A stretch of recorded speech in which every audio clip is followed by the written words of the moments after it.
That night, the bobcat crawled into the vet's lap and made a sound no wild animal should make. You won't believe what happened inside a small Wyoming clinic the day a tiny, shivering bobcat was rushed through the door. At first, everyone thought he was just another injured wild animal, until he opened his mouth and answered the vet. What he said next made the entire clinic explode with laughter. This is the unbelievable story you have to hear to the end. The wind coming off the mountain carried a sharp bite that morning, the kind that crept through coats and stung the skin no matter how tightly someone wrapped themselves. Dr. Lucas Harper had felt colder days in Silver Pine, but something about that particular morning made the air feel unusually brittle. He had just unlocked the doors of Silver Pine Veterinary Clinic, switched on the hallway lights, and poured himself a cup of coffee when he heard hurried footsteps crunching across the frosted gravel outside. Before he could turn, the front door swung open. A burst of cold air flooded in, followed closely by Nicole Turner, still wearing her fire station jacket and holding a bundled gray towel in her arms. Her cheeks were flushed from the cold and from running. "Lucas," she said, breathless, "I need you right now." Lucas set his coffee aside, instantly alert. Nicole wasn't the type to panic, and she definitely wasn't the type to sprint across town unless something mattered. He stepped forward just as she laid the towel on the exam table. The bundle twitched. "I swear, I thought it was a kitten," Nicole said, pulling her gloves off with shaking fingers. "But then it moved again in my hands and, well, just look." Lucas eased the towel open. At first glance, he understood why Nicole had been confused. A tiny body, no bigger than a teacup, was curled tightly into itself, shivering so hard he could see its ribs quivering beneath the soft coat. But the spots, the shape of the ears, the oversized paws. He froze. "Nicole," he murmured, "this isn't a house cat." The little creature lifted its head just an inch, swaying weakly. Its golden eyes locked onto Lucas with startling intensity, too focused, too aware for something so small and frightened, and too wild. The pupils tightened at the overhead lights, then widened again, as if it were studying his face, searching for meaning in his expression. Nicole exhaled shakily. "I found him behind the station. He was stuck in the drainage pipe near the back lot. I thought he was just another stray someone dumped in town, but then I saw the markings." She leaned in, voice softening. "Lucas, he's tiny. I've never seen a bobcat this small. Have you?" Lucas didn't answer right away. He couldn't. He had treated bobcats before, plenty of them, but nothing like this. Even newborns weren't this small. This one could practically fit in the palm of his hand. And yet, those eyes. Wild, bright, alert. They weren't looking through him. They were looking at him. "He's freezing," Lucas finally said, gathering the towel carefully around the small body again, and terrified. "Let's get him under some warmth." The bobcat kept staring, even as Lucas lifted him. His gaze didn't break, not even when Lucas turned on the heating pad and set him gently on top of it. The little creature flinched at the shift in temperature, paws curling inward, but his attention never wavered. That alone made Lucas pause. Most wild animals shut down when they were this scared, eyes unfocused, muscles limp. This one looked like he was trying to communicate something through the tremble in his whiskers and the faint movements of his mouth. "Where exactly did you find him?" Lucas asked. Nicole rubbed her arms. "Wedged sideways in that old metal pipe behind the firehouse. It was freezing rain when we got the call about a smoke alarm malfunction. I heard something crying when I stepped out of the truck. Thought it was a cat in trouble. But when I reached in, he wasn't just crying. He almost sounded like..." She hesitated, embarrassed. "Like he was complaining." Lucas glanced at her. "Complaining?" Nicole shrugged helplessly. "You know, like how a toddler fusses when you pick them up wrong? It wasn't a meow. It wasn't a growl. It was something in between. Lucas looked down at the tiny creature again, at the way the bobcat's eyes seemed to follow every movement of his mouth, at the way its trembling slowed each time Lucas spoke. A faint, impossible thought flickered in the back of his mind, one he quickly pushed aside. "He's in shock," he said. "He's cold, that's all." But even as he said it, the bobcat blinked slowly, deliberately, almost like he understood the tone of Lucas's voice. Nicole stepped closer. "Lucas, why is he looking at you like that?" Lucas didn't know how to answer. The bobcat's gaze felt far too direct, almost unnervingly intentional. There was fear there, so much of it. But there was also something that didn't fit with fear alone. Something searching, something alert, something that made Lucas's breath catch just a little in his chest. "I'm not sure," he said honestly. "But whatever's going on, he wants something from us." As if in response, the tiny creature shifted again, shivering harder, and let out the faintest puff of breath, a soft, broken sound that didn't resemble any bobcat call Lucas had ever heard. Not a growl, not a cry, more like a whisper of a question. Nicole's eyes widened. "You heard that, right? Lucas, tell me you heard that." Lucas didn't answer immediately. He gently touched the bobcat's head with one fingertip. The animal flinched, then lifted its face just slightly, as if trying to look deeper into his eyes. For one unsettling moment, Lucas felt something he couldn't explain. Not fear, not pity, but a strange, rising curiosity that pushed cold air deep into his lungs.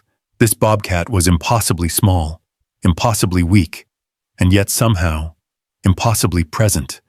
More present than any wild creature had ever been on his exam table. "All right," Lucas murmured softly, almost without realizing he was speaking aloud. "Let's figure out what you're trying to tell us, little guy." The bobcat blinked once, slowly, deliberately, and for the first time that morning, Lucas felt a chill that had nothing to do with the cold outside, a feeling that whispered, this wasn't going to be a normal case. Not even close. Lucas stood there a moment longer, hand hovering over the tiny bobcat's trembling body, letting that strange awareness settle in the room like a thin film of frost. Then he exhaled, steadied himself, and looked up at Nicole. "Tell me exactly what happened," he said softly. "Start from the beginning." Nicole nodded, rubbing her palms together to warm them. "It started around 6 this morning. We were responding to a false alarm at that old cabin near the Ridge Road, the one the Johnsons used to own. The weather got ugly fast. Hail was hitting the truck so hard it sounded like gravel in a tin can." She paused, shaking her head. "While I was waiting outside for the all clear, I heard something from behind the station's back lot. At first I thought it was the wind. Then I heard it again. This tiny, angry sound, like someone fussing." The bobcat stirred at the sound of her voice, giving a faint, twitchy movement that made Lucas glance down again. The little thing was still watching him, eyes half open now, but alert, tracking the rhythm of his breathing. Nicole didn't seem to notice and continued. "I walked back there," she said, "and the hail was hitting everything. Signs, dumpster lids, the roof gutters. When I passed the drainage pipe, I heard the noise again, clearer this time. It wasn't crying like a kitten. It wasn't growling either, honestly." She hesitated, cheeks reddening slightly. "It sounded like it was complaining. You know, like how a kid grumbles when you pick them up too fast." Lucas raised an eyebrow. "Complaining." Nicole lifted both hands. "I know how it sounds, but that's the closest thing I can compare it to." Lucas carefully brushed a bit of frost off the fur near the bobcat's neck. "What happened next?" "I knelt down beside the pipe," she said. "It was an old metal one, rusted, dented on one side. I figured maybe a raccoon or a stray cat crawled in to get away from the hail. She shook her head slowly. But when I reached in, I felt something tiny and freezing cold. He was wedged sideways inside that pipe, like the wind had blown him in, or he'd slipped and couldn't turn around. The bobcat made a small jerking movement at that moment, almost like he recognized the part of the story. Lucas placed a hand lightly on the towel to steady him, surprised when the tiny creature shifted closer to the warmth of his wrist. Nicole leaned over the table, eyes softening as she watched it move. When I tried to pull him out, he made this sound, a little huff like he was scolding me. I almost dropped him because I wasn't expecting anything like that. Lucas let out a quiet breath through his nose. He must have been terrified. He was shaking so hard, I thought he might break apart in my hands, Nicole said. And the way he looked at me. She trailed off, glancing at Lucas as if searching for the right words. It felt like he was trying to tell me something right then. Not just scared, aware, if that makes sense. It made more sense than Lucas wanted to admit. He adjusted the heating pad, gently lifting the bobcat enough to slide the towel so the warmth spread more evenly. The small creature exhaled a shaky breath, paws curling inward. Lucas felt the faintest vibration through the towel, almost like a soft, interrupted hum. "He's freezing," Lucas murmured. "And exhausted. You got him out just in time." Nicole exhaled, part relief, part worry. "I just didn't want him to die alone in that pipe." Lucas nodded slowly. "You did the right thing bringing him here." For a moment, the room fell quiet, except for the faint hum of the heating lamp and the wind brushing against the clinic's windows. The bobcat blinked, lifted his head an inch, and let out another small sound, almost a mutter, like he was answering something only he understood. Nicole looked up quickly. There. That's exactly the sound he made. Lucas didn't respond right away. He reached for the small stethoscope on the tray, warming the metal head between his palms before pressing it gently against the bobcat's side. The heartbeat he heard was rapid, fluttery, like a frightened bird caught behind a window, but strong enough, stronger than he expected. "He's dehydrated," Lucas murmured, "and worn out. But his heart is fighting." Nicole let out a breath she'd been holding. "So he has a chance." Lucas met her eyes. "Yes, but it's going to take some time and patience." The bobcat shifted again, pushing his face weakly into Lucas's wrist, nose brushing the fabric of his sleeve. When Lucas pulled his hand back even slightly, the animal let out another tiny noise, quieter, almost questioning. Nicole stared. "Lucas, he doesn't want you to step away." Lucas wasn't sure what to make of that. "He's scared. I'm the warmest thing near him." Nicole gave him a look. "I've handled plenty of frightened animals. None of them act like that." Lucas didn't reply. He could feel the weight of the bobcat's stare again, sharp, intelligent, unsettlingly focused. It wasn't just fear. Something else flickered in those golden eyes, something Lucas didn't know how to name yet. Nicole folded her arms. "So what now?" Lucas straightened. "Now. We warm him up, hydrate him, and hope his strength comes back, but..." His gaze drifted back to the bobcat, and he felt that same strange shiver run down his spine. "We also pay attention." Nicole frowned slightly. "To what?" "To whatever he's trying to tell us."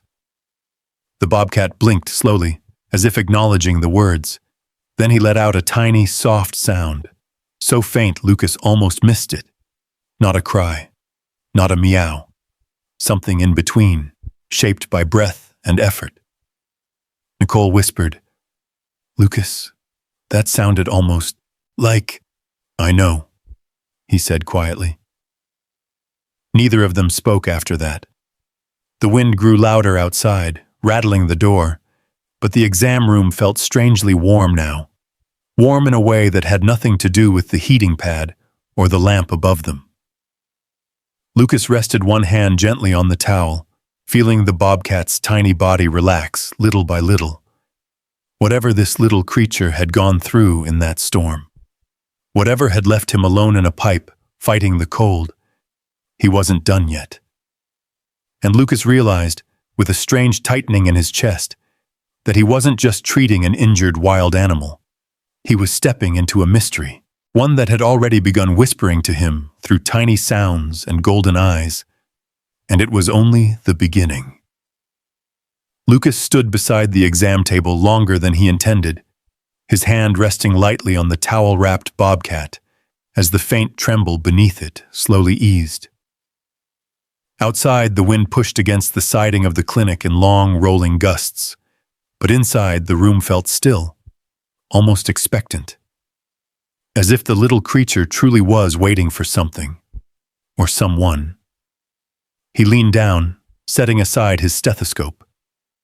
"All right, little guy," he murmured. "Let's see what we're dealing with."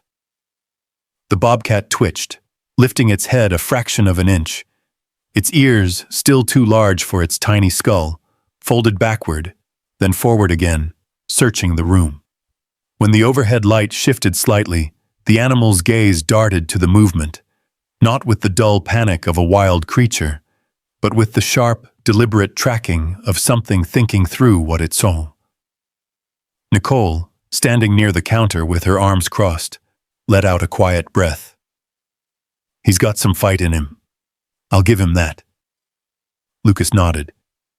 Fight is good. Fight means he hasn't given up. He reached for a syringe, filling it with a warm electrolyte solution. But he's still dangerously cold. As he prepared to slip the syringe's tip between the animal's teeth, the bobcat stared straight at him, almost into him. Lucas paused, surprised again by that too human intensity. "Easy," he whispered. "No one's going to hurt you." The bobcat blinked once, slowly. Lucas eased the syringe forward. "Let's get you rehydrated." Before he could finish the sentence, a soft, uneven sound escaped the tiny bobcat's mouth, a sound that made Lucas freeze, a sound that made Nicole straighten from where she leaned. "Rory, me?" Nicole's eyes flew open. "Lucas, did you hear that? He just answered you." Lucas stared down in disbelief. The sound wasn't a growl, it wasn't a meow, it wasn't even the typical chirp bobcats sometimes made.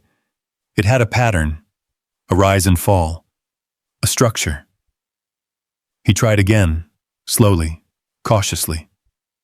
"Calm down, buddy."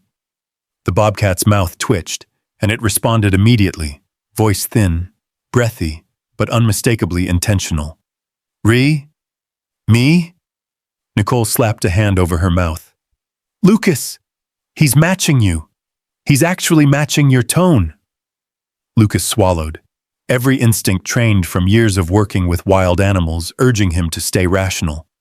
Creatures made odd sounds all the time. Fear could distort anything. Cold could distort anything. Stress, dehydration, injury, all of it mattered. All of it could explain. But none of those explanations matched the way this bobcat's ears perked, the way its eyes focused only on his lips, or the way its paw shifted, tapping the towel with small, trembling insistence, almost like punctuation. Lucas cleared his throat, forcing himself to speak, evenly. Maybe he's just mimicking the pitch, like an echo. Nicole shook her head hard. "Lucas, that wasn't random."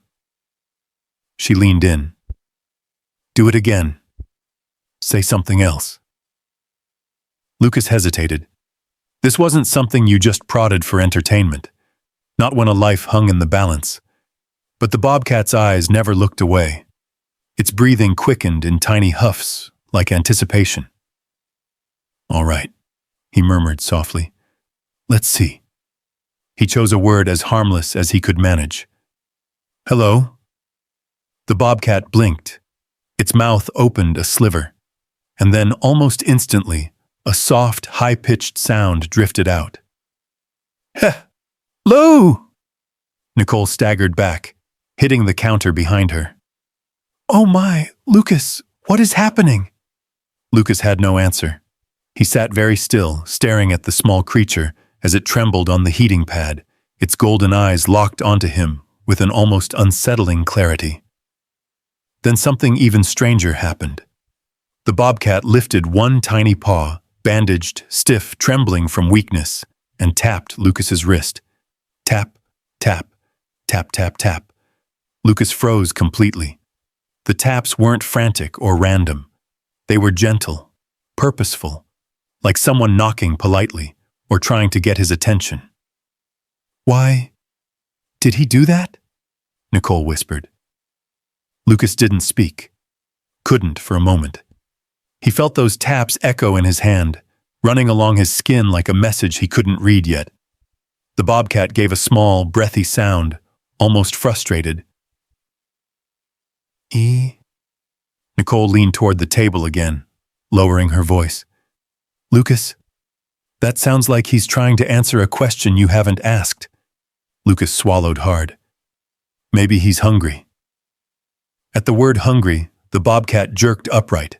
Well, as upright as its tiny, weakened body could manage, and made another noise. A rapid, eager trill. E? Now it was Lucas's turn to step back in surprise. Nicole blinked. Lucas, that sounded like, I know. He exhaled deeply, gripping the edge of the table. I know what it sounded like. But explanations, real ones, logical ones, were nowhere to be found. Lucas prepared the syringe again and moved it closer to the bobcat's mouth.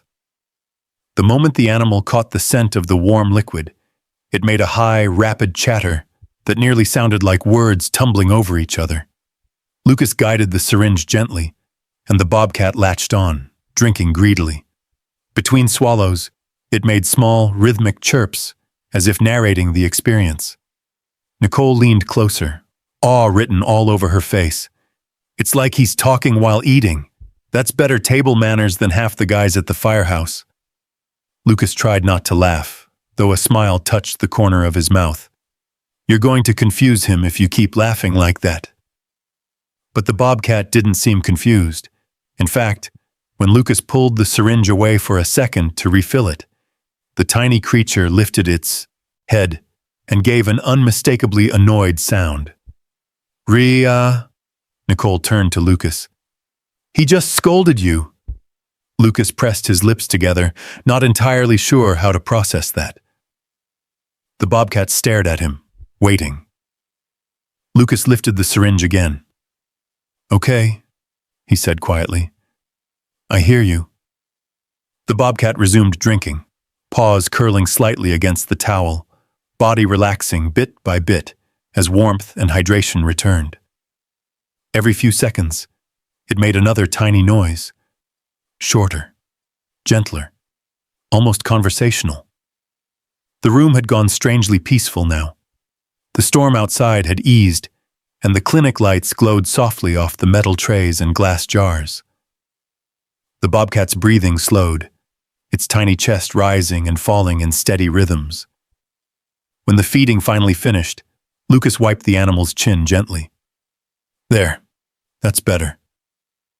The bobcat blinked slowly in response, then let out a long, soft hum, a hum that rose and fell in a pattern so eerily familiar, Lucas felt goosebumps along his arms. Nicole whispered, Lucas, I think he likes you. Lucas shook his head. No, this is survival. Instinct. But even as the words left him, the little bobcat leaned forward, bumping the side of its face against Lucas's wrist in a tiny, exhausted nuzzle. Lucas stilled. Nicole exhaled softly. Instinct or not, that's affection. Lucas didn't answer. His mind raced through every textbook, every wildlife case, every protocol he'd ever learned, Nothing covered this. But as the bobcat settled down, eyes drooping, tiny paws tucked under its chin, Lucas knew one thing for certain. Whatever this little creature was, whatever it was trying to express, this was no ordinary animal, and no ordinary cry for help. Something new, something rare, was unfolding right in front of him. And Lucas Harper was suddenly, undeniably, right in the middle of it. For a long moment, Lucas didn't move. The tiny bobcat had fallen asleep against his wrist, breathing gently, its fragile body slowly loosening from the rigid tension that had held it hostage since Nicole first rushed through the door. The last of its little murmurs still echoed in Lucas's ears, soft sounds shaped with surprising intention. He couldn't deny how unusual it all was, but he also couldn't lose sight of the fact that beneath the odd behavior, the animal was still in serious trouble. He gently slid his hand from beneath the bobcat's cheek, careful not to wake him. "Let's check him properly," he murmured, mostly to himself. Nicole stepped aside to give him room, her expression a mixture of fascination and worry. Lucas placed a warm hand over the bobcat's tiny body and lifted him just enough to reposition the towel. The heating pad hummed beneath them, radiating artificial warmth to counter the cold that still clung to the creature's bones. The moment Lucas moved him, the bobcat stirred, giving a faint, breathy sound, almost a protest. Lucas soothed him with quiet words until the trembling eased again.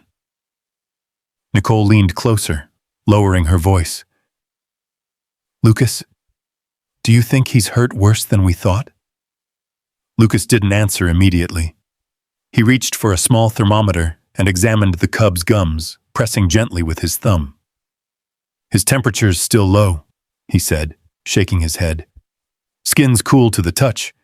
That shivering is exhaustion layered on top of hypothermia." Nicole frowned. "Is that bad?" "It's dangerous," Lucas said honestly, "especially for something this small." He checked the cub's paw pads, noting the pale tone. His fur, though thick in spots, felt damp and thin in others. The bandage on the back leg was stained with a faint tint of red beneath the gauze. As Lucas examined the injury, he spoke gently, keeping the tone even and steady so he wouldn't startle the tired creature. "Let's see what we've got here." The bobcat winced as Lucas lifted the injured leg, revealing swelling around the joint. "Bonganang," Lucas murmured. "Severe sprain, maybe from trying to twist himself out of that pipe." Nicole let out a frustrated sigh. "Poor little thing. He must have been trapped for hours." Lucas nodded. "Long enough for the cold to do real damage. And dehydration." He touched the skin near the shoulder, lifting it lightly. It stayed tented for a second, before slowly sliding back down. "Yeah, definitely dehydrated." The tiny creature shivered again, more reflex than alertness, and Lucas's voice softened. "It's all right. I've got you." He reached for the IV kit, something designed for small animals, though still oversized for a cub this tiny. It would be tricky. He'd have to be precise, patient. A mistake could bruise the veins or stress the bobcat beyond what his weak body could handle. Nicole hovered close. "What can I do?" "Just stay nearby," Lucas said. "If he wakes up scared, your voice might help." Nicole nodded, her face warm with worry. "He trusted me enough to let me pull him out of that pipe.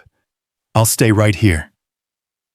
Lucas prepared the IV line, warming the fluid slightly so they wouldn't shock the bobcat's system. He worked with a slow, steady rhythm, hands practiced from years in the field. And even though his mind kept circling back to the sounds the creature had made earlier, he pushed that to the side. Survival came first. When he slipped the tiny needle beneath the cub's skin and began the subcutaneous hydration, the bobcat flinched, eyes squeezing shut. But there was no rage, no wild panic. Instead, he uttered a tiny, strained sound, as if acknowledging the discomfort but accepting it. Nicole heard it and blinked hard. Lucas, that sounded like he said, ow. Lucas almost laughed, though not from humor, more from disbelief, tension, and the fragile hope that rode beneath all of it. I think you're hearing what you want to hear. Nicole opened her mouth to argue, but then the bobcat stirred again, pushing his face toward Lucas's sleeve, trying to nestle there for warmth. Lucas froze, startled by the trust in that simple gesture. You can't tell me that's normal, Nicole whispered. Wild animals don't do that. Not without a reason. Lucas didn't respond because she wasn't wrong. In all his years working with wildlife, he had never once seen a bobcat of any age seek out a human's touch voluntarily.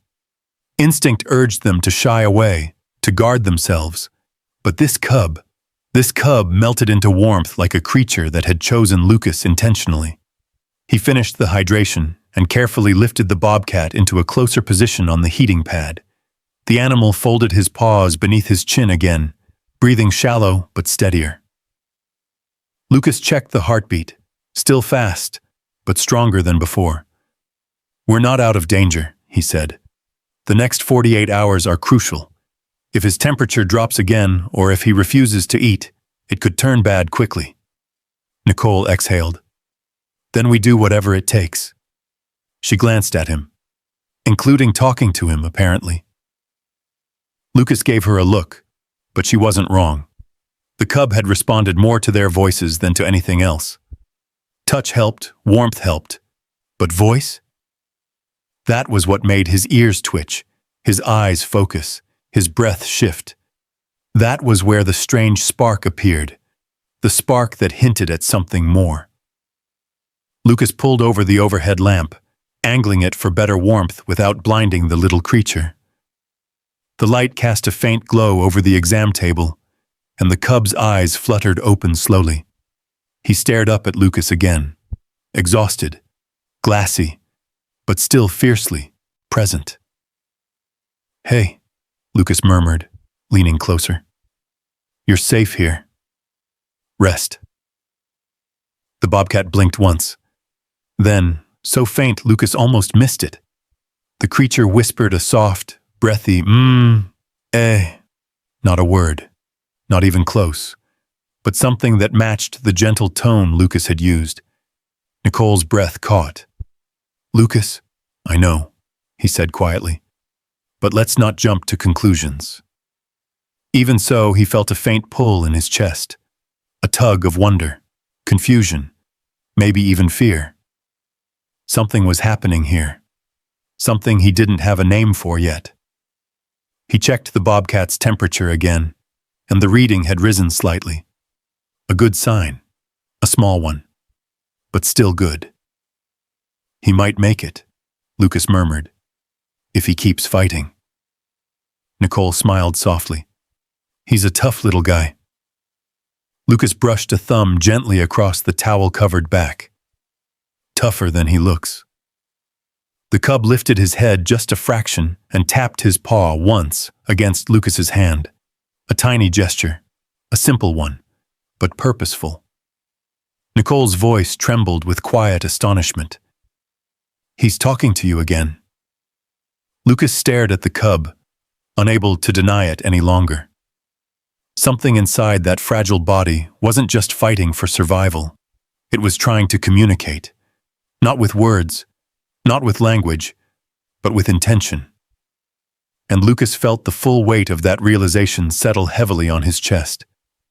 Whatever this was, whatever this tiny, battered creature carried inside him, it was only beginning to reveal itself. And if Lucas was right, this case, this connection, was going to challenge everything he thought he knew about wild animals, survival, and the strange, delicate bridge between fear and trust. The bobcat slept for nearly an hour, its breathing softer and steadier than before. Lucas stayed beside the table the entire time. He told himself it was medical responsibility, monitoring a fragile patient, keeping watch over vital signs, making sure the temperature stayed stable. But deep down, he knew there was more to it. Something about the little creature's presence kept pulling at him, refusing to let him walk away.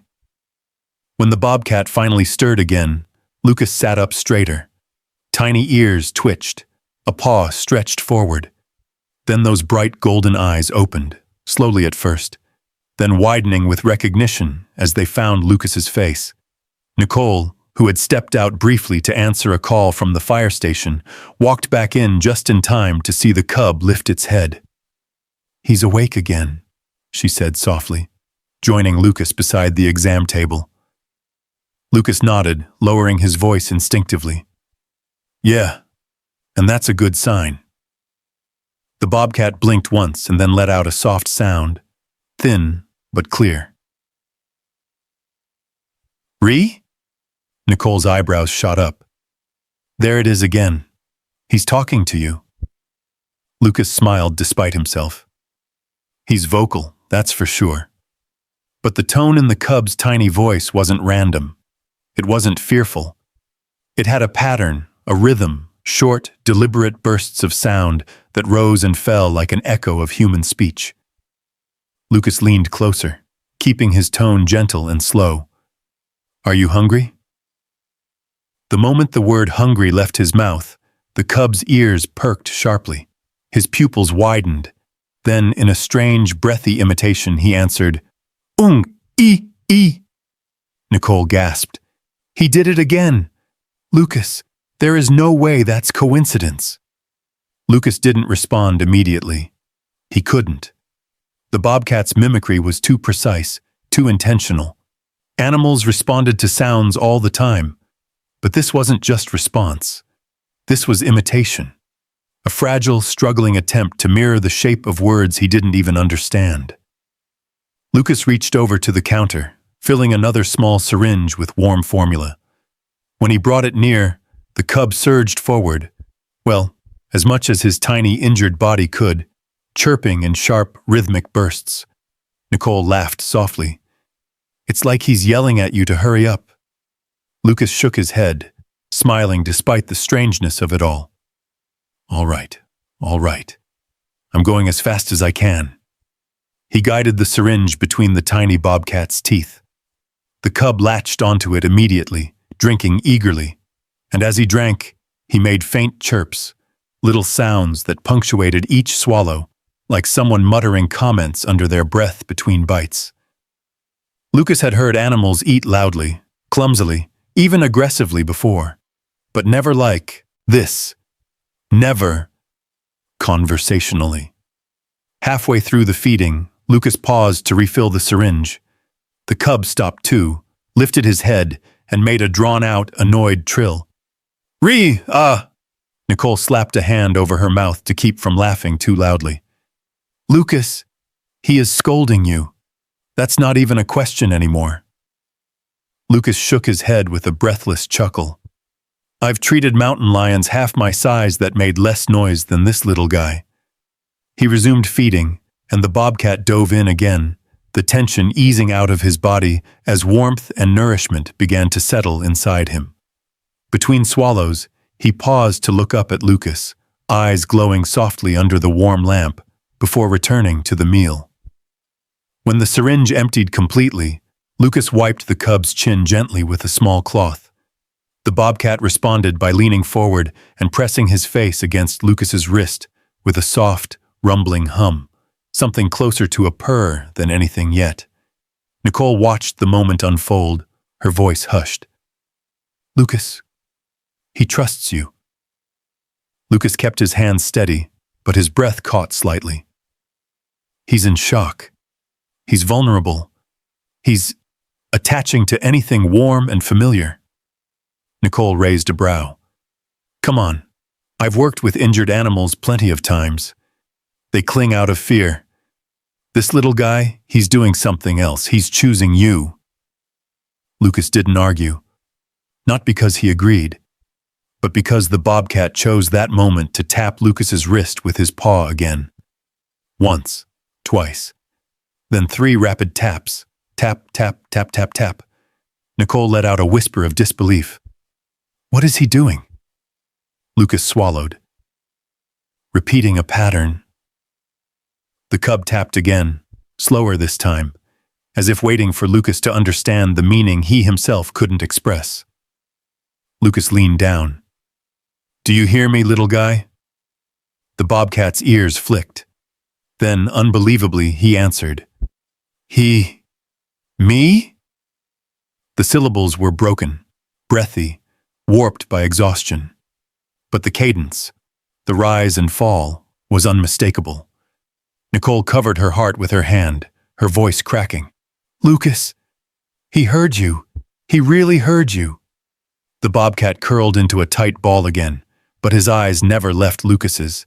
Those golden irises held something that made Lucas sit back slightly. Something more than instinct or fear. Understanding. Connection. Recognition.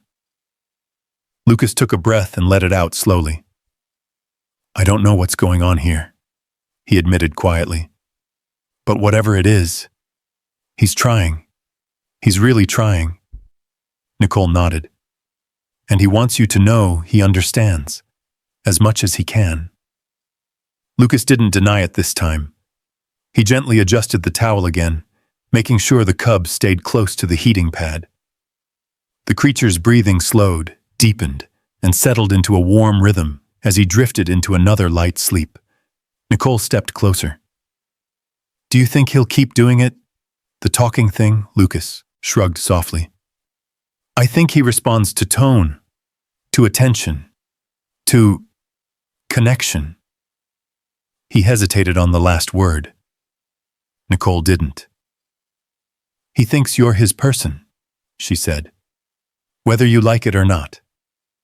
Lucas let out a slow, stunned laugh. "He's a wild bobcat. He doesn't get a person." Nicole smirked. "Tell him that." The room fell quiet again, wrapped in the soft hum of the overhead lamp and the slow, even breathing of the sleeping cub. A faint warmth spread through the space, not from the equipment, but from the fragile life struggling to restore itself on the table. Lucas watched him for a long moment. This was more than a rescue, more than a routine case, more than an injured wild animal fighting for survival. This was the beginning of something remarkable, something he hadn't expected, wasn't prepared for, and couldn't deny. And for the first time since the cub arrived, Lucas Harper felt hope. It flickered gently inside him, the way a candle glows when someone cups their hands around it to protect it from the wind. Fragile, small, but undeniably there. He hadn't expected that, hadn't expected any of this. And as daylight slipped away behind the snowy Wyoming hills, that strange sense of hope followed him through the quiet clinic like a soft echo. By late afternoon, Nicole had returned to the fire station.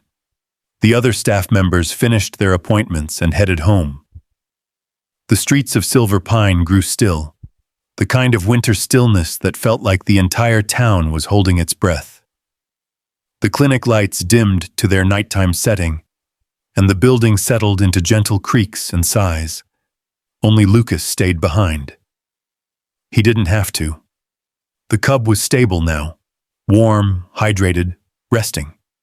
A responsible vet could have set up the monitoring equipment, programmed the heating lamps, and gone home to sleep. But Lucas couldn't make himself leave. Not when the little creature kept lifting its head every time he stepped a few feet away. Not when those golden eyes searched for him in the dim light.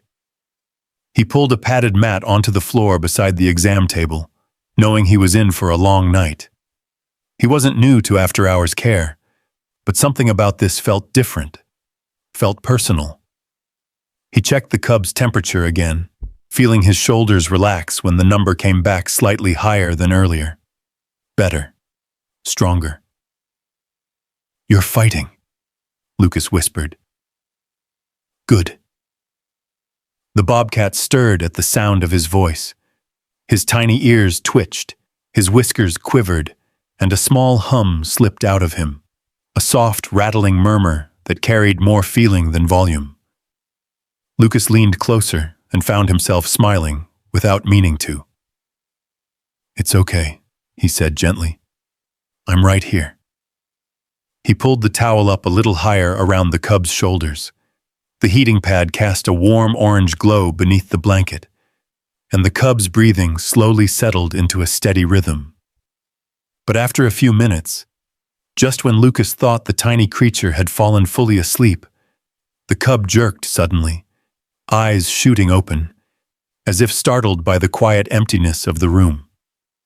A sharp, broken chirp escaped his throat. Me?" Lucas lifted his head. "I'm still here," he said softly.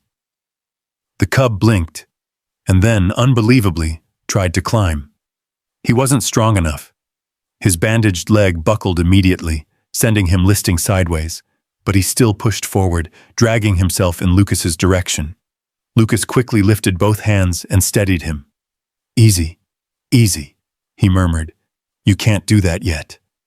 But the cub persisted, pressing his face weakly into Lucas's hand, as if trying to anchor himself. Lucas felt the faint warmth of the tiny body seeping through the towel. "You don't want to be alone," Lucas whispered. "I get it," lowered the bobcat gently into a soft, shallow crate lined with extra blankets, then placed the crate on the floor right beside his mat. When he sat down, the cub followed him with his eyes, those bright, impossibly expressive eyes that seemed far too knowing for something so young. For a while, they just existed in quiet companionship. The clock on the wall ticked softly. The heating lamp hummed. The wind outside rattled the gutters. And each time Lucas shifted a little, the cub responded with a faint sound, barely a breath, but undeniably a call. "Trying to keep track of me, aren't you?" Lucas said. The cub gave a tiny answering chirp, so small it barely qualified as a sound. Lucas shook his head in gentle disbelief. "You're something else, little guy." Around 9 o'clock, Lucas stood to stretch his legs. The moment he stepped away from the crate, the cub's breathing changed, light, rapid, anxious. Then came the noise again, louder this time. "Ray?" Lucas turned back immediately. "Hey, it's all right." He kneeled beside the crate. The cub's tiny paw stretched outward and tapped the edge of the blanket, once, twice, like he was saying, "Come back." As soon as Lucas sat down again, the cub let out a relieved hum and curled into a sleepy ball. Lucas stared at him in quiet wonder. "You're attached," he said softly. "Really attached." The words felt heavier out loud. Animals bonded to caretakers all the time, especially babies. But wild animals, bobcats, they didn't choose people. They didn't seek warmth from human hands. They didn't follow voices, mimic pitch, or protest when left alone. This one did. Later that night, Lucas dimmed the lights even further and lay down on the mat beside the crate. He wasn't really trying to sleep. He just wanted the cub to feel the steady presence of someone nearby. The bobcat lifted his head once more, seemed to confirm Lucas wasn't far, and then, slowly, with more trust than a wild creature should ever give, he climbed out of the crate and crawled clumsily across the mat. Lucas didn't stop him. He barely breathed. The little creature reached Lucas's side, shook once, then crawled halfway onto his lap before curling tightly into a warm pocket near Lucas's stomach. His body trembled from exhaustion, but he eventually let out a soft, low sound, a sound that vibrated like a tiny engine trying to start. A purr. A shaking, inconsistent, fragile purr, but a purr nonetheless. Lucas swallowed hard. "Well, that's new." The cub's head rested on Lucas's arm, his paws tucked gently beneath his chest, and within moments, his breathing slowed into a soft, peaceful rhythm, the sound of a creature that finally felt safe enough to sleep deeply. Lucas leaned his head against the wall, unable to look away. "This isn't normal," he whispered. "Not for you. Not for me." But as the cub slept, Lucas felt everything that had happened. That day, from the strange vocal patterns to the tapping paw to the relentless pursuit of warmth, settle around him like snowflakes falling onto quiet ground. Whatever this connection was, it was no longer something he could chalk up to instinct or coincidence. It was real. It was growing. And it was changing something inside both of them. Hours passed. The storm outside eased. The clinic cooled to a stillness that felt almost sacred. And through it all, the little bobcat never once moved away from Lucas, never once broke the silent promise in the way he pressed himself into the warmth he trusted. Just before dawn, as the light outside turned from black to the faintest shade of blue, the cub shifted and let out a sleepy whisper of a sound. Ray. Lucas opened his eyes and smiled tiredly. Good morning to you too. The cub lifted his head, blinked, and answered with another soft murmur, as if acknowledging the greeting. Lucas let out a soft breath. You're not like any wild animal I've ever treated. The cub nudged his arm again, as if he agreed. And that was when Lucas knew beyond doubt, that whatever the coming days brought, whatever challenges or heartbreaks or decisions awaited them, this connection wasn't an accident. It wasn't a passing moment. It wasn't something that would fade with warmth or food or safety. It was something deeper, something rare, something neither of them would forget. The pale blue glow of early morning crept gradually through the frosted windows of Silver Pine Veterinary Clinic. The light was thin and cold, the kind that painted the world in soft grays and made every sound feel louder than it truly was. Lucas had barely slept, maybe 15 minutes here, 5 minutes there, but the warmth of the little bobcat curled tightly against him had kept exhaustion at bay. When the cub finally stirred, lifting his head with a tired yawn, Lucas felt the small vibration of breath against his arm. He opened his eyes slowly. Morning, he whispered. The cub blinked once, tilted his head, and made a short, clipped sound. Ma. Ree. Lucas couldn't help smiling. Close enough. He gently lifted the cub from his lap and placed him back into the padded crate. The tiny creature protested softly, but settled once Lucas placed a warm hand on the edge of the blanket. Outside, cars were beginning to crunch across the snowy parking lot, and soon the first staff members would show up. Let's get you looking presentable before the circus arrives, Lucas said. He cleaned the cub's face carefully with a warm cloth, adjusting the bandage on the injured leg. The bobcat didn't fight him, just watched with those bright, impossibly expressive eyes. But the moment Lucas stepped away to wash his hands, the cub let out a loud, rapid chirp.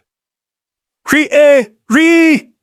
It was so sharp that Lucas spun around immediately. All right. I'm still here. The cub tapped the crate's edge once with his paw, then settled.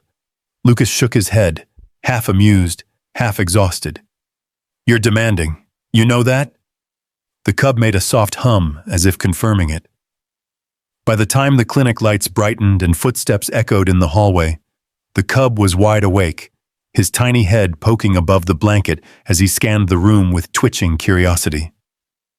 The door opened, and Becky, the morning receptionist, stepped in, coffee in hand. She froze mid-sip. Dr. Harper? She whispered. Is that a bobcat? A baby bobcat? Lucas nodded. Found injured. Nicole brought him in. Becky approached slowly, eyes wide. He's tiny. I've seen bigger squirrels. He's a fighter, Lucas said, adjusting the crate. He made it through the night. Becky leaned over, mesmerized, then suddenly gasped when the cub chirped directly at her, as if greeting a visitor. Did he just say something? Lucas opened his mouth, but before he could respond, the cub beat him to it. Hi! Hi! The sound rang out clear and quick, rising and falling in perfect mimicry of how Lucas often said, "Hey there." Becky jumped back with a hand over her chest. "Dr. Harper, he just... You heard that. He just talked." Lucas let out a tired laugh. "He's been doing that since yesterday." Before Becky could speak again, Tom, the older vet tech who'd worked with Lucas for years, entered behind her. "What's with all the excitement this early?" he asked. "We haven't even started appointments." The cub lifted his head toward the unfamiliar voice, perked his ears, and chirped again, this time louder, almost like he was showing off. "Hi! Hi!" Tom froze. His mouth fell open. "Lucas, tell me I'm not losing my hearing. Did that little thing just say hello?" Nicole appeared in the doorway next, having swung by before her shift. When she saw everyone clustered around the crate, she hurried in. "Is he awake? Did he eat this morning?" Before anyone could answer, the cub spotted her and unleashed a string of chirps so rapid and enthusiastic it sounded like a babbling toddler welcoming his favorite person. Nicole put a hand over her heart. "Oh my gosh. Is he happy to see me?" Lucas rubbed the back of his neck. "Seems like he hasn't forgotten who pulled him out of that pipe." More staff members trickled in. They whispered. They stared. Some even laughed under their breath, unsure whether they were tempted or terrified by the tiny creature making strange, rhythmic noises that were far too human-like to dismiss. Tom leaned closer. "Say something to him, Doc." Lucas raised an eyebrow. "What, like a command?" Becky grinned. "Just say something. Anything." Nicole crossed her arms. "Try say hi. That's what he responded to yesterday." Lucas sighed, part amused, part apprehensive, and placed a hand near the crate. "Say hi." The cub's ears shot up. His eyes widened, and in a burst of sound full of confidence and strange pride, he answered immediately. "Hey, hi!" The room exploded. Becky nearly dropped her coffee. Tom slapped both hands to his cheeks. Nicole doubled over laughing. Even the two college interns peeking through the doorway clapped a hand over their mouths, trying not to shriek. "Lucas!" Becky gasped. "He's literally saying hi!" "He's not even hesitating," Tom added. "That wasn't random, not even close." Nicole wiped her eyes. "This is unreal." Lucas watched the cub, who sat with his front paws neatly tucked, looking entirely pleased with himself. The tiny creature blinked at him as if expecting praise. "Well," Lucas said softly, fighting the warmth spreading across his chest, "looks like you enjoyed the attention." The cub chirped once in reply, simple, direct, and undeniably affectionate. Word traveled fast. By mid-morning, half the staff had quietly slipped into the exam room, just to check on him. One woman from the front desk brought in a plush toy shaped like a mouse, setting it near the crate.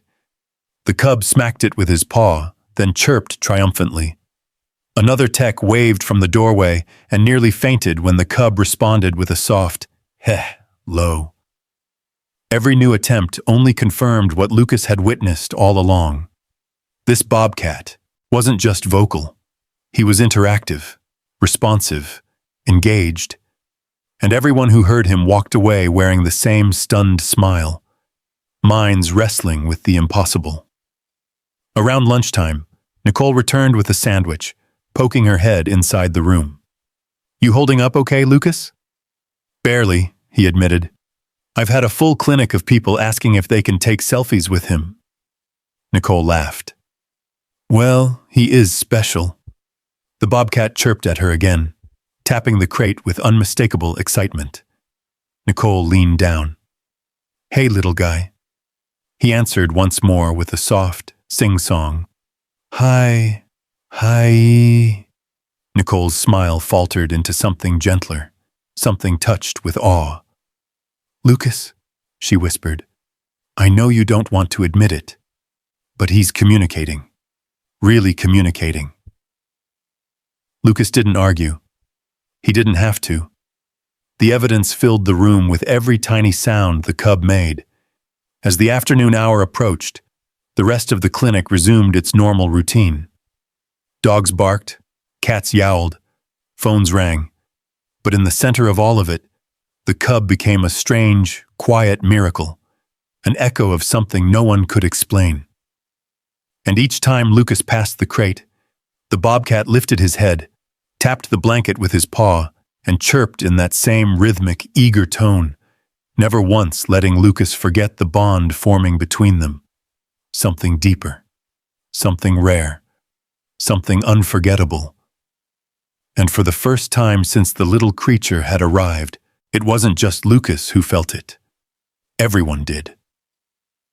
By the time the next morning rolled into Silver Pine, the story of the talking bobcat cub had traveled through the small mountain town in that uncanny way news always seemed to spread in quiet places. Fast, whisper soft, and unstoppable. Neighbors asked questions at the grocery store, customers paused at the gas station, and even the mailman knocked on the clinic door with the excuse of dropping off a package just so he could peek inside and say, "Is it true?" But while the town buzzed with delight and disbelief, Lucas felt a weight settling deeper in his chest with each passing hour. It pressed on him with the same quiet insistence as the winter cold creeping through the cracks of old windows.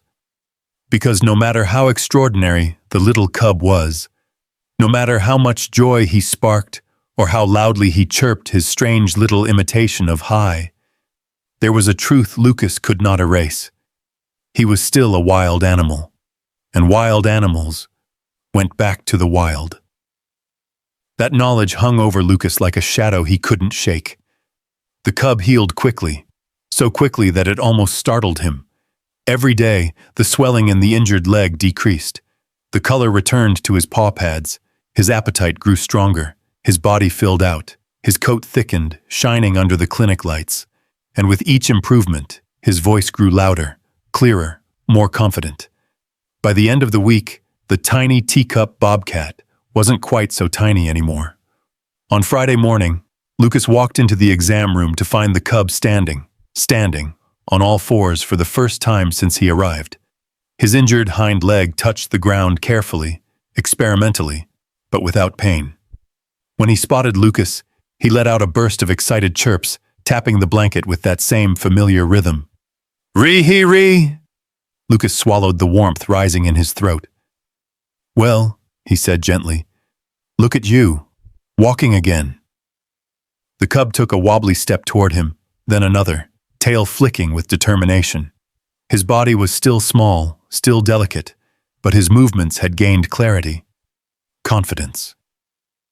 Nicole stepped into the room behind Lucas, pulling off her winter hat. "He's a brand new animal," she whispered. "I barely recognize him." The cub answered her with a chirp that sounded suspiciously like, "Hi!" Nicole gasped, her hand flying to her heart. "Oh no, he's getting better at it." Lucas didn't smile this time. Nicole noticed. "Hey, what's wrong?"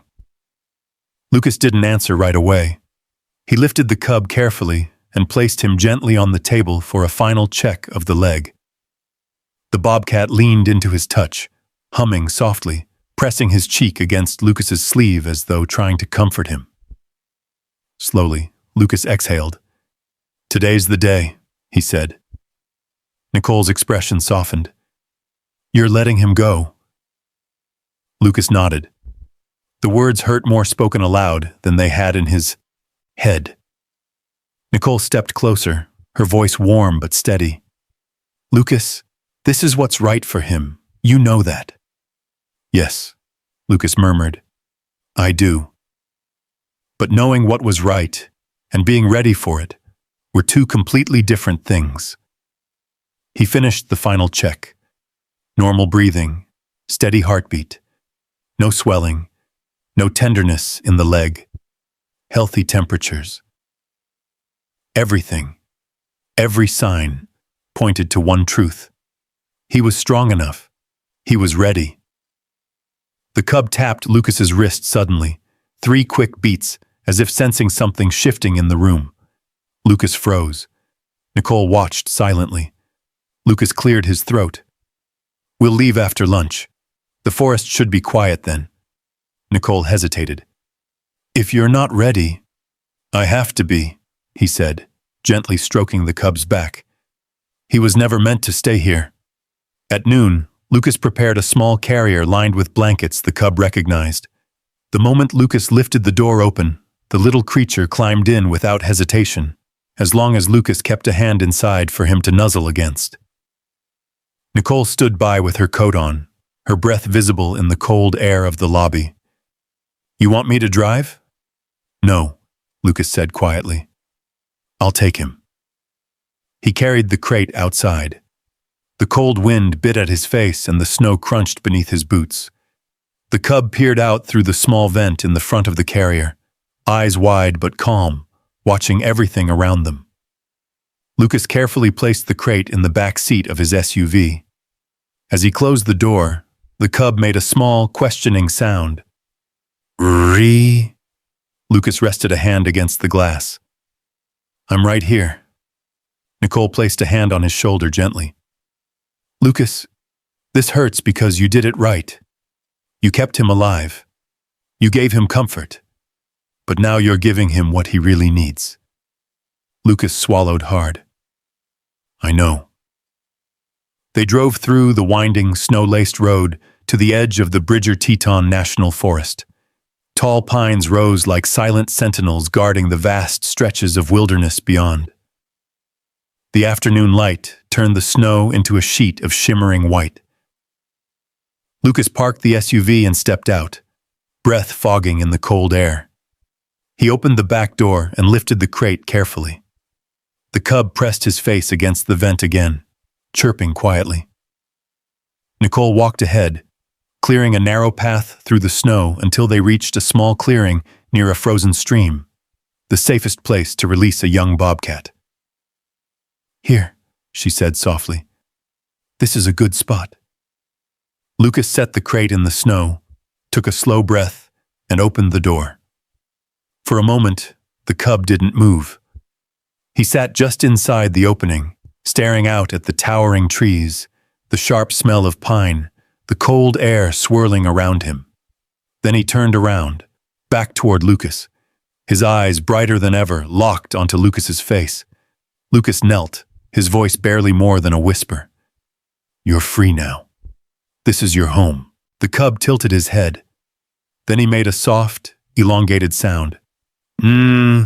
A sound so full of meaning that it struck straight through Lucas's chest. Nicole covered her mouth, eyes stinging. "Lucas, he's asking why." Lucas blinked rapidly. He rested a hand inside the crate. "Because you belong out here, little guy. You're strong now. You'll be okay." The cub stepped forward. Once, twice. He sniffed the snow. His paws sank in slightly. He took in a long breath of wild, cold air. Then he turned around one last time. He tapped Lucas's hand.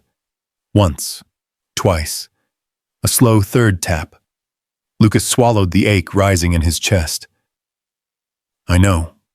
I'll miss you too."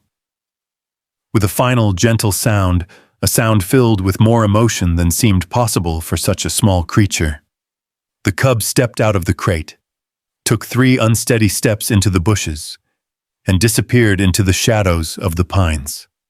Lucas stayed kneeling there long after he was gone, snow gathering on his coat, his breath hanging thick in the cold air.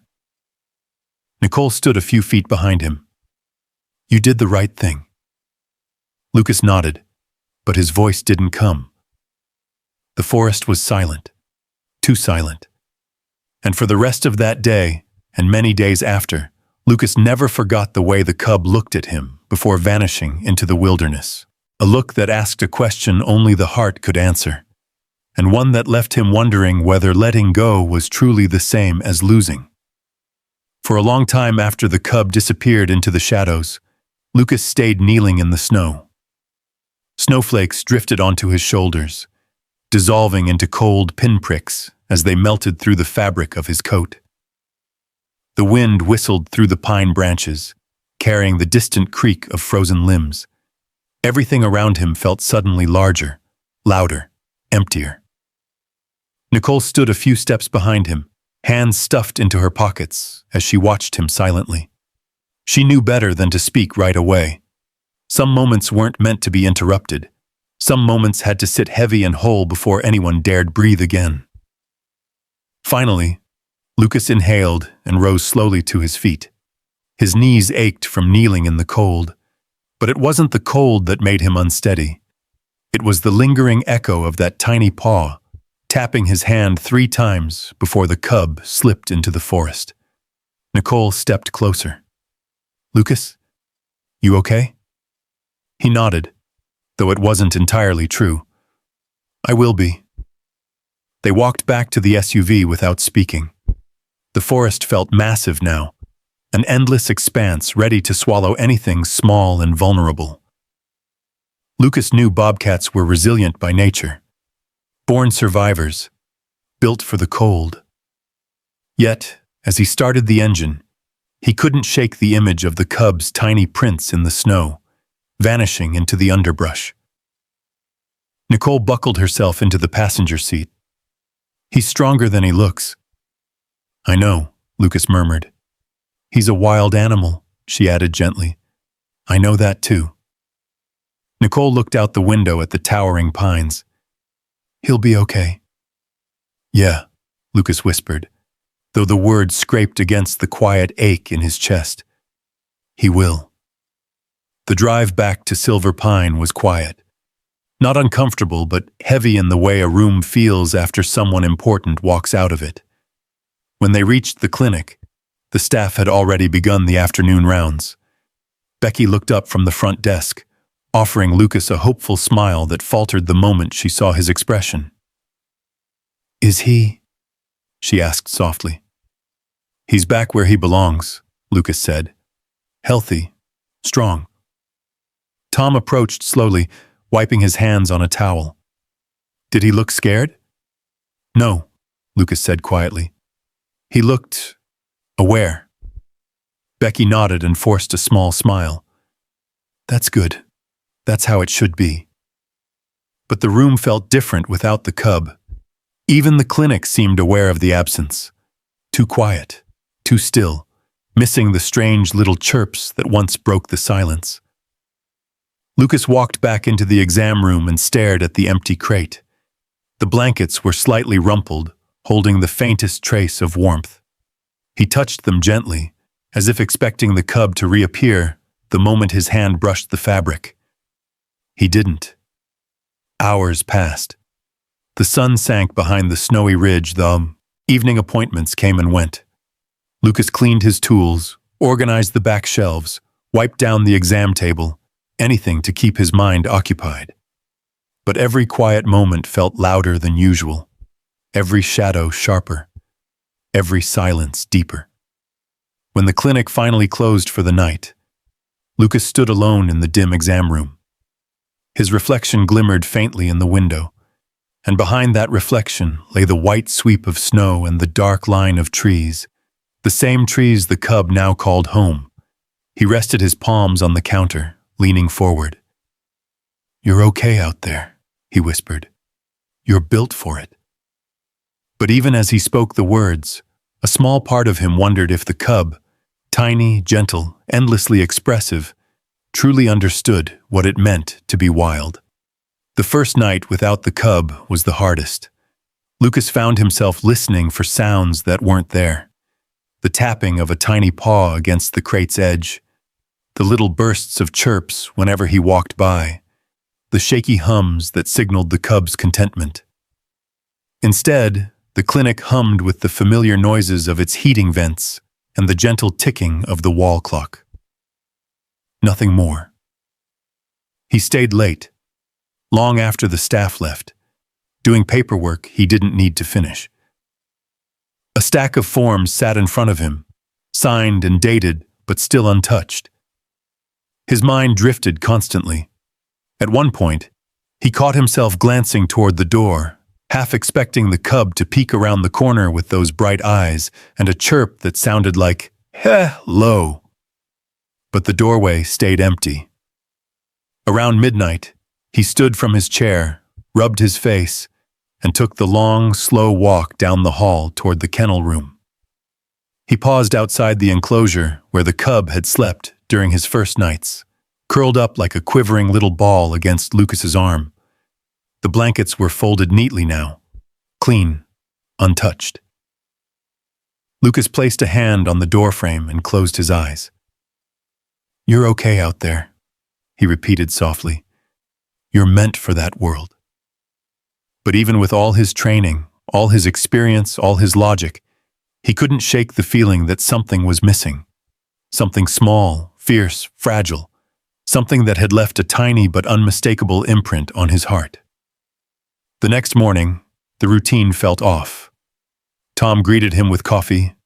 Becky offered updates on upcoming appointments, and the clinic filled with the usual growls, barks, and calm voices of pet owners soothing their animals. Everything ran smoothly, but the absence lingered. When Lucas reached into a drawer to grab a thermometer, he paused abruptly. There, tucked in the corner, was the old syringe he'd used to feed the cub.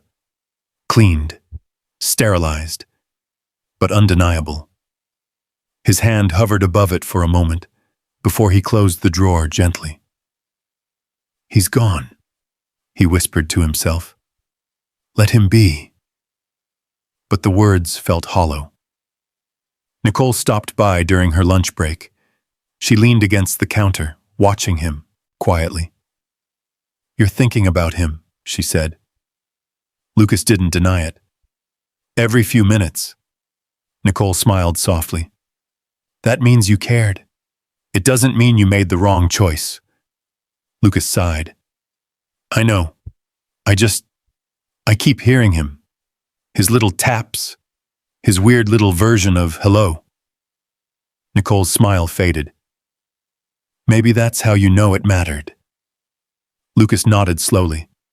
But as the days passed, 1, 2, 3, the silence filled the clinic like an invisible fog.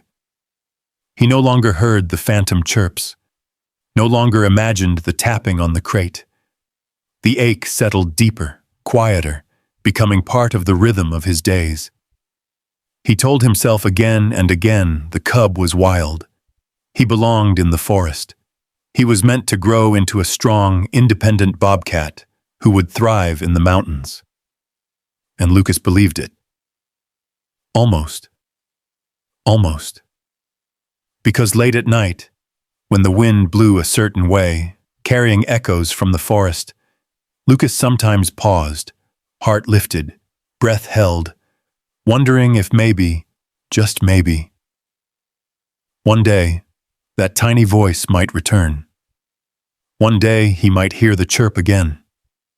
One day the forest might give back what it had taken. But deep down, he knew there was no guarantee. Letting go was right. But losing? Lucas wasn't sure he was done grieving that part yet. For days after releasing the cub, the clinic felt wrong in a way Lucas couldn't fully describe. Not broken, not empty, just missing something. Like a room where a lamp had always stood was suddenly bare, leaving shadows where light used to be. Every corner of the clinic carried a faint echo of the tiny creature who once chirped back at him, tapped his wrist, and tried to mimic the tone in his voice. The first morning after the release, Lucas walked into the exam room out of habit. He flipped on the lights and glanced at the empty crate before he could stop himself. The blankets were folded neatly now, the heating pad unplugged, the towel washed and wrapped into a clean square. Nothing remained of the little cub except memory. He stared at the crate anyway, waiting a few breaths longer than anyone would consider reasonable, before finally forcing himself to turn away. Throughout the day, the staff tried to lift his spirits without saying so directly. Becky brought him a second cup of coffee, by accident. Tom stayed late to help clean up. Even Dr. Harris, the senior vet who sometimes visited to consult on cases, offered an unusually gentle pat on the shoulder and said, "You did good work, Lucas. Real good." But their kindness couldn't quite reach the spot inside him where the ache lived. When the day's appointments ended, Lucas stayed behind. He walked slowly through the clinic, checking doors, turning off lights, even reorganizing a shelf that hadn't needed organizing in years. Anything to keep busy. Anything to keep from listening for a sound that wasn't coming. Because the truth was painfully simple. He kept expecting to hear the cub. That bright, chirpy hi. That tiny, questioning trill. That little tap of a paw on the crate. But the clinic was silent. Too silent. And silence, Lucas realized, could feel louder than noise. On the fourth night, a storm swept over Silver Pine. Hard winds rattled the windows, and snow fell in heavy sheets that blanketed the parking lot in white. Lucas stayed late again, as he had every night since. He finished paperwork, fed the boarding animals, cleaned the floors, and locked the front door. But instead of going home, he stood in the entryway, staring at the frosty glass. Beyond it lay a world where small creatures survived on instinct and luck. A world where a tiny bobcat cub had found his way, despite all odds. "Are you out there?" Lucas whispered. His breath fogged the window. No answer came from the storm. He furrowed his brow and stepped away. In the quiet kennel room, he caught himself checking the empty enclosure again. He stared at the blankets long enough for his eyes to sting. He reached out and touched the folded towel gently, as though touching a relic from a moment he hadn't been ready to lose. "You're fine," he told himself. "You're adjusting. You're doing your job." But even as the words left his lips, he knew they didn't feel true. The week stretched on. Days passed. Monday, Tuesday, Wednesday, each one quieter than the last. By midweek, the other staff members began stepping around Lucas with a gentleness that made him self-conscious. Becky spoke in softer tones. Tom stopped teasing him about his predictable lunch choices. Even Nicole, usually boisterous and straightforward, hesitated before bringing up anything related to the cub. "How are you doing?" she asked one afternoon, leaning into the break room doorway. Lucas didn't look up from his sandwich. "I'm fine." Nicole crossed her arms. "You're not."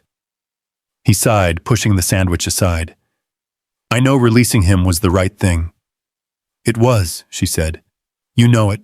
I know it. But I keep thinking—" He trailed off, staring at the table. Nicole waited patiently. "I keep thinking," he whispered, "that he wasn't ready." Nicole stepped closer. "Lucas, he was running, climbing, eating. He followed scents. He was curious. Curious is good. Curious is survival." Lucas nodded but didn't feel settled. Nicole softened. "You didn't lose him," she said. "You let him grow." Lucas looked up, eyes tired. "It feels like losing." Nicole didn't argue. Some truths didn't need correcting. That night, when the clinic finally emptied, Lucas stood in the exam room again. The overhead light flickered slightly. The building was old, the wiring older, but he hardly noticed. He sat on the small stool beside the empty crate and rested his hands on his knees. His gaze drifted to the corner of the room, where a tiny bump in the baseboard caught his attention. The cub had once poked his head over there, chirping at his own reflection in a metal bin. Lucas smiled faintly at the memory. "You were trouble," he murmured, "and loud, and stubborn." His voice cracked, surprising him. He cleared his throat and stood abruptly, pacing the room. The quiet felt oppressive, almost intentional, as if the clinic itself waited, like he did, for something to break the stillness. A chirp, a tap on the crate, a little voice trying to say hi, but nothing came. He finally shut off the lights and walked down the hallway, each step echoing more loudly than it should have. The winter wind moaned outside, pushing cold air through the gaps around the back door. It almost sounded like, no, not that, not him. Lucas stopped and listened anyway. Just the wind. Only the wind. He locked the door and walked out into the snowy night.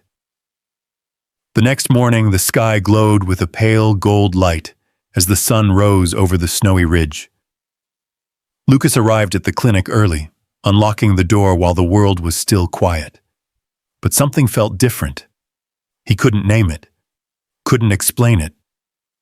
But he sensed it, a subtle shift in the air, like the moment before a snowflake touches the ground.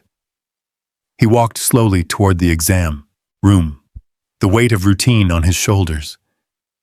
But as he reached the door, he stopped suddenly. The silence was still there, deep, wide, unbroken. But now, beneath it, something pulsed quietly, a feeling he hadn't felt since the cub left. Hope, small, faint, but undeniably alive. Lucas blinked, surprised. Why now? Why today? Nothing had changed, and yet, something felt ready. He placed a hand on the doorframe, breathing in slowly. "Little guy," he whispered, "wherever you are, I hope you're safe." He shut his eyes, letting the quiet settle over him. And for the first time since the cub vanished into the trees, Lucas felt something different from grief. He felt anticipation, as if the story wasn't finished yet, as if something or someone was still coming, something he didn't dare hope for but couldn't stop imagining, something that would break the silence in a way he would never forget. The feeling stayed with Lucas all morning, a soft hum under his skin, like the quiet before a storm, or the moment just before a door finally clicks open. He tried to shake it off as he moved through the clinic. He checked patient charts, restocked supplies, listened to Becky list the day's appointments, and even smiled when Tom joked about the snow piling up outside. But no matter how busy he kept his hands, his mind returned again and again to the forest.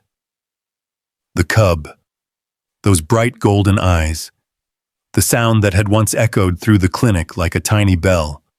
"Hi!" He tried not to think about it. He tried not to expect anything. But deep down, something tugged at him, urging him to listen harder. The morning ticked on. Around 10 o'clock, Nicole stopped by during her break from the fire station. She greeted him with a grin as she stamped snow off her boots. "You look like you barely slept." "I didn't," Lucas admitted. Nicole's smile softened. "Still missing him?" Lucas didn't answer. He didn't need to. Nicole stepped closer. "Whatever you're feeling, nothing wrong with it. You cared. That's all." Lucas nodded but didn't meet her eyes. He didn't want to say aloud what he truly felt, that the silence of the last week had carved a space in him he didn't know how to fill. Nicole opened her mouth to say more, but the words died on her tongue as her attention snapped toward the front window. "Lucas," she whispered, "did you hear that?" Lucas frowned. "Hear what?" She raised a hand, as if asking the air itself to be quiet. "That. Listen." Lucas went still. At first he heard nothing but the soft hum of the clinic lights. Then a faint, distant tapping. Soft, deliberate, rhythmic. Tap, tap, tap, tap, tap. Lucas's heart lurched. Nicole clasped his forearm. "Tell me that's not what I think it is." The tapping came again, slightly louder, slightly quicker, as if whoever or whatever was making the sound realized it hadn't been heard the first time. Tap, tap, tap. Becky poked her head out of the office. "Did someone knock? I didn't see anyone come in." Tom stepped out from the back hallway, brows raised. Sounded like a kid tapping their knuckles on the door. Lucas didn't speak. His breath had caught halfway up his throat. Nicole whispered, "Lucas, please tell me this is really happening." The tapping came a third time, this time unmistakably urgent. Tap, tap, tap. Lucas moved first. He didn't run. He didn't sprint. But every step he took toward the front door carried a force he hadn't felt in days, a pull as strong as instinct, pure and simple. He reached the door, paused, placed his hand on the cold metal handle. He exhaled slowly, and then he pulled it open. The cold winter air rushed inside. Snowflakes drifted across the threshold like scattered sparks of light. And there, sitting on the top step of the clinic's porch, framed by the pale morning sun, was the bobcat. Except he wasn't tiny anymore. He was still small for his age, yes, still growing, but his body had filled out with strength. His legs were sturdy beneath him, and his coat shone a rich, healthy gold under the sunlight.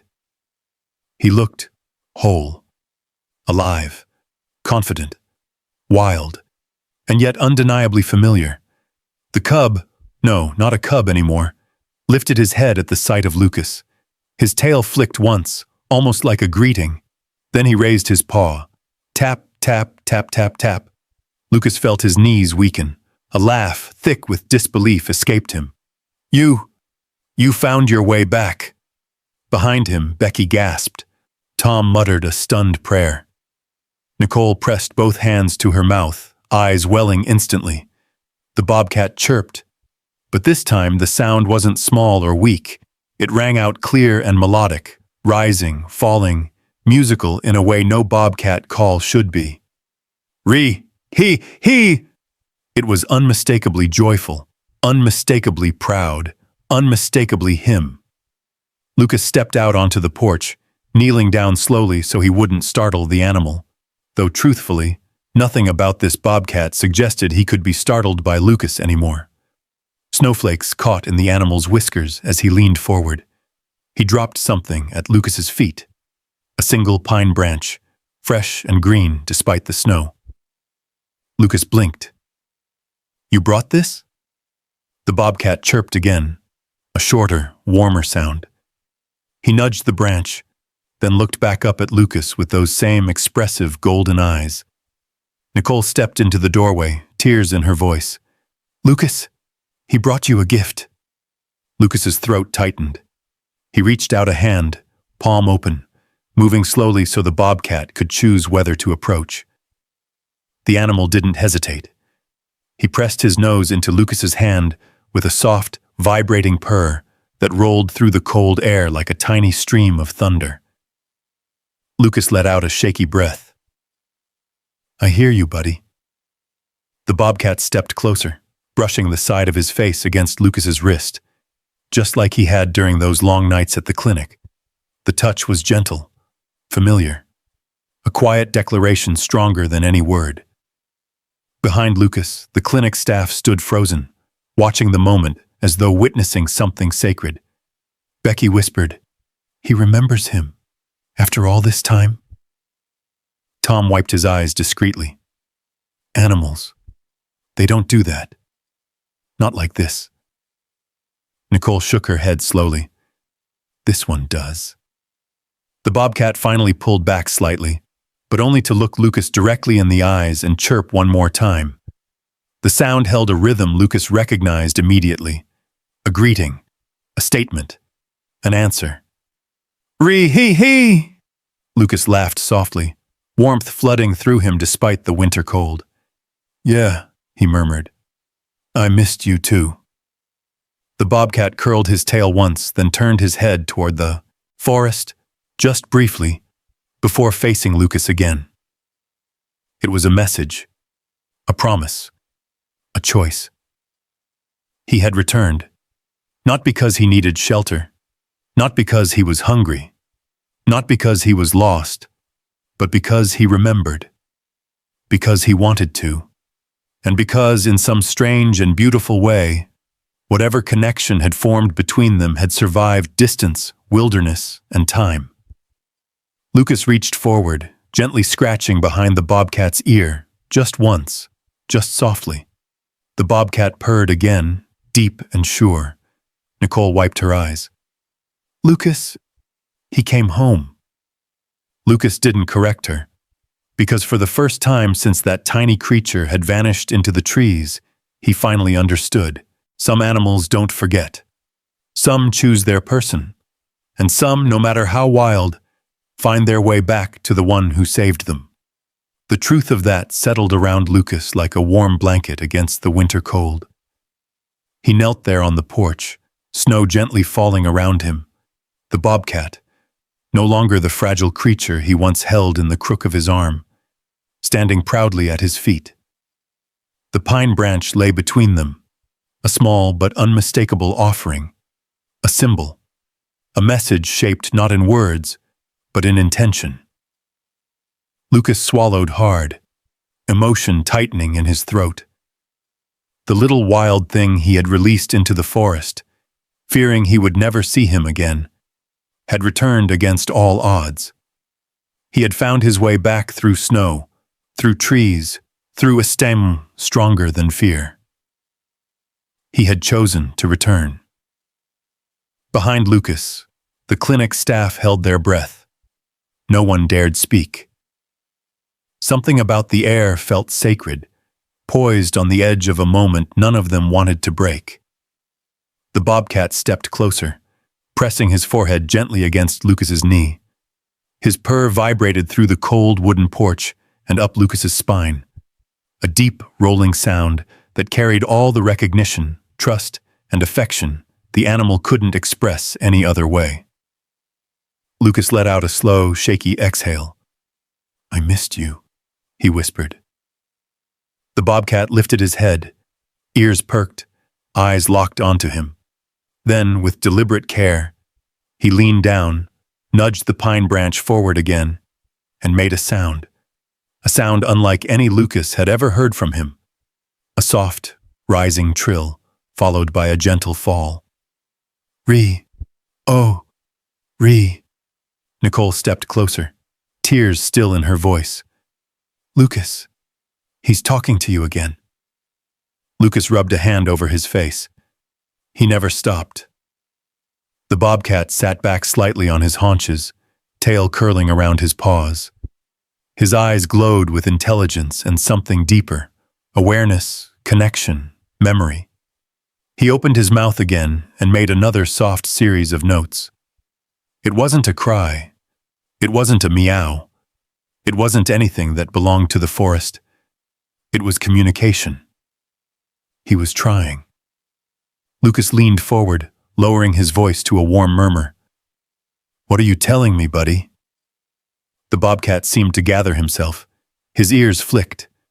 He lifted one paw, steady now, strong, and tapped Lucas's wrist.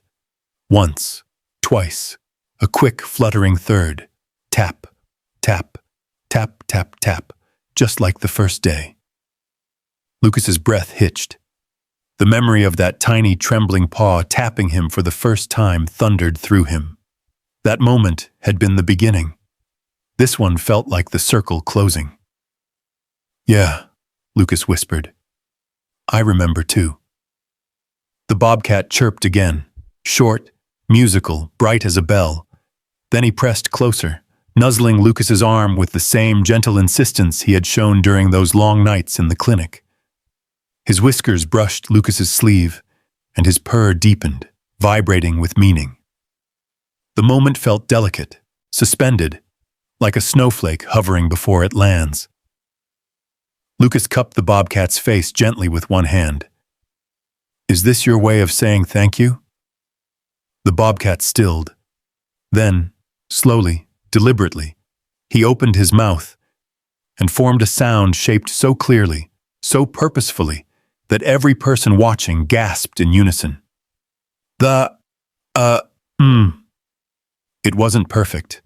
It wasn't fluent, but it was unmistakably intentional. Unmistakably a word. Nicole burst into tears. Becky clapped a hand over her mouth. Tom swore softly under his breath in pure astonishment. And Lucas, Lucas felt something swell in his chest so quickly he nearly lost his breath. The bobcat had said, "Thanks." His version, imperfect and beautiful, the only way he knew how. Lucas blinked hard, vision blurring at the edges. He leaned forward, resting his forehead against the bobcats gently, letting the warmth of the moment wash over him. "You're welcome," he whispered. "You're so welcome." The bobcat chirped softly in response, a sound as warm as a laugh. He stepped back a little, shaking off the snow that clung to his fur. For a moment, he lingered, gazing at Lucas with the calm assurance of someone who understood more than instinct alone could teach. Then the breeze shifted. The forest called him. The bobcat lifted his head toward the trees, ears catching the faint rustle of pine needles.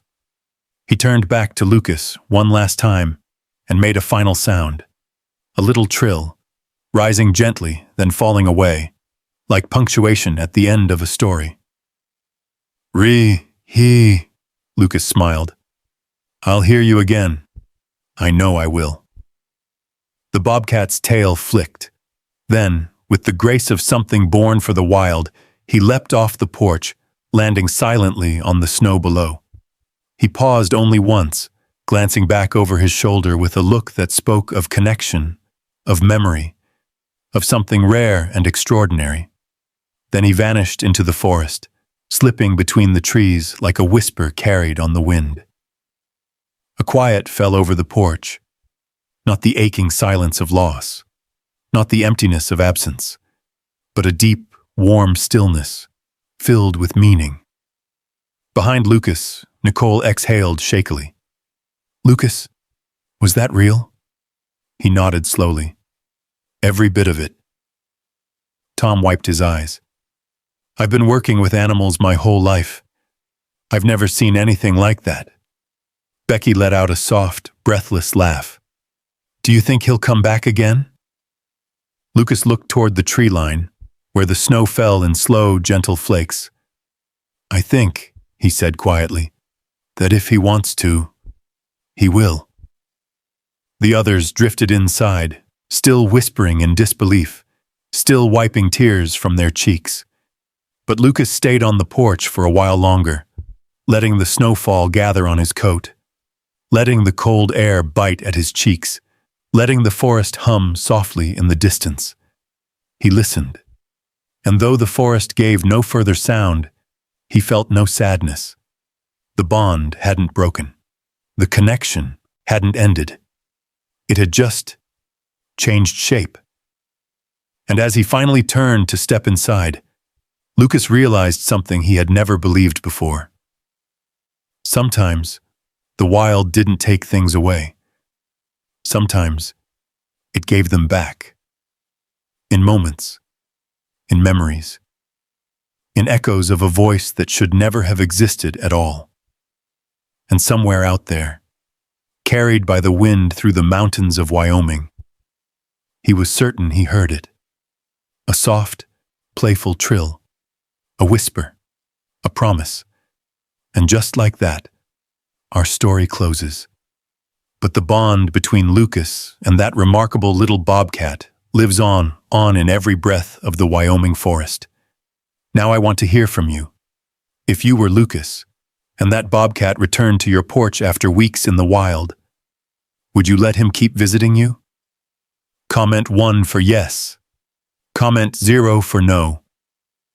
Just a simple number, but your answer helps keep this community alive. If this story touched your heart even a little, make sure you subscribe to the channel. We have many more unbelievable, heartwarming wildlife stories coming. Tales of loyalty, second chances, courage, and connections you will never forget. Hit subscribe, tap the bell, and stay with us for the next story. You won't want to miss what's coming next.